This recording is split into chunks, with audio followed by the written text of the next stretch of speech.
ପିଲାମାନେ ପାୱାରଫୁଲ ବିଷୟରେ ଜାଣିଥିଲେ ପଢାଇଥିଲା। ଆଜି ଆମେ ପଢିବା କଣ କିଛି ପନିପରିବା। ତମେ ଘରେ ରୋଷେଇ କରି ଖାଉଛ, ତମ ବୋଉ ତମକୁ ରୋଷେଇ କରି ଦଉଛନ୍ତି, ଦଉଛନ୍ତି ନା ନାହିଁ?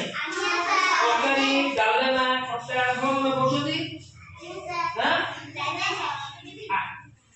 ତା ଭିତରେ କଣ ହଉଛି ନା ପନିପରିବା ପଡିକି ଆମର ସବୁ ତରକାରୀ ପତ୍ର କରାଯାଉଛି। ତ ପନିପରିବା ନାଁ ଜାଣିଛ?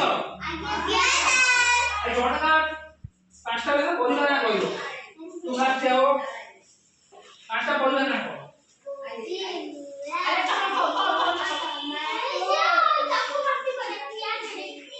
ତୁ 5ଟା କହ।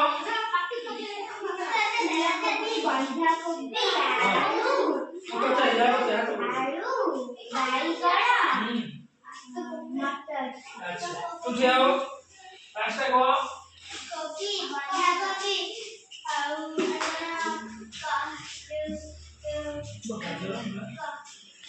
कदली और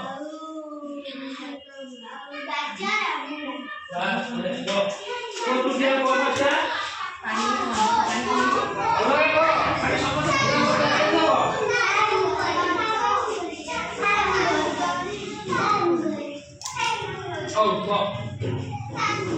ମୁଁ କହୁଛି ଶୁଣ, ସମସ୍ତେ ଶୁଣି ରଖ। ଦେଖ ଆମେ ଯାହା ଖାଉଛେ ପ୍ରତିଦିନ ତ ପନିପରିବା ନାଁ ମୁଁ କହୁଛି। ଦେଖ ମୁଖ୍ୟ ଆମର ପନିପରିବା ବିଷୟ କହିବାକୁ ଗଲେ ଆଳୁ, କାହିଁକିନା ଆଳୁ ସବୁଥିରେ ଆମର ଦରକାର ହଉଛି।